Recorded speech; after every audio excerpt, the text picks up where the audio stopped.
Alright, we've got takeoff. Hello everyone, I'm Kel, the driver at the back here. Feel free to ask me any questions if you have any. Other than that, we're about to start a 220-meter descent down to the forest floor. So the southern hemisphere's steepest aerial cable car, the world's most expensive elevator, whatever you prefer. Here we go for a bit of a swing.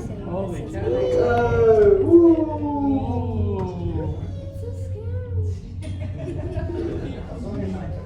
Alright, off to your left-hand side, the Three Sisters, famous iconic landmarks sacred to the indigenous Katoomba custodians.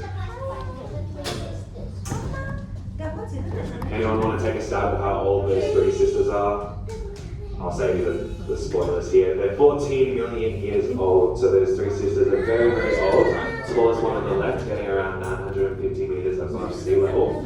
But if 14 million sounds like a long time, have a look now to the cliffs on your right-hand side. So these cliffs stand at a staggering 250 meters tall. The tops of our cliffs, 100 million years old sandstone. Have a look now all the way to the bottom. That sandstone is now 660 million years old, made up of claystone, mudstone, sandstone, and limestone. So when we call ourselves Blue Mountains, we're actually kind of lying. We're not really mountains. If you look around, we're not really blue either. All the trees are green. But what we are flat-top plateaus. So once upon a time, 660 million years ago, this all would have been ground level until old oceans, rivers from millions and millions of years ago have carved out our canyon structure through a series of erosions. So really we should be called the Blue Flat-top Plateaus, but I don't think it rolls off the tongue as nicely. So Blue Mountains is what we settle with.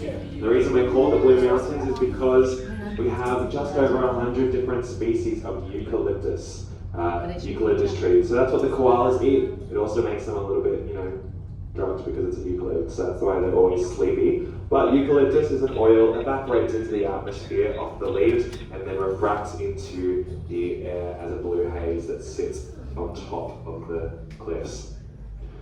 Alrighty, well if you're feeling a little bit cold at the top, good news, actually bad news, it's 6 degrees cooler down here. A drop in elevation makes this a much cooler place to be, so I hope you've got your jackets on you.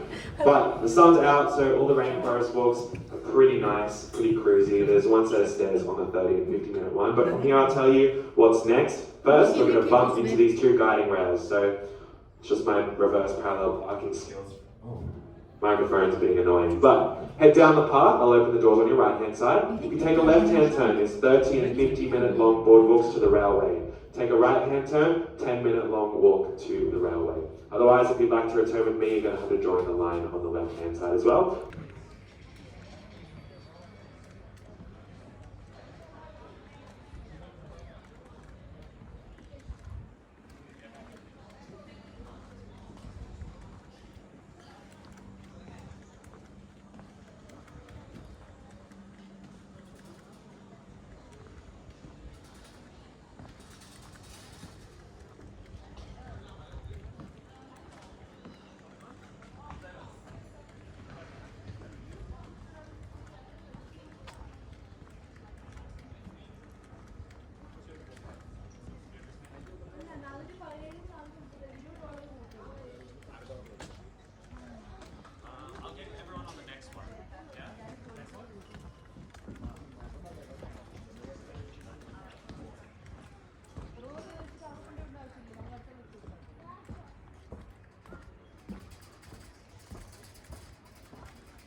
Yan ang tuwa natin.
We'll be traveling a 220-meter ascent back to the main building. So this is the Southern Hemisphere's steepest aerial cable car.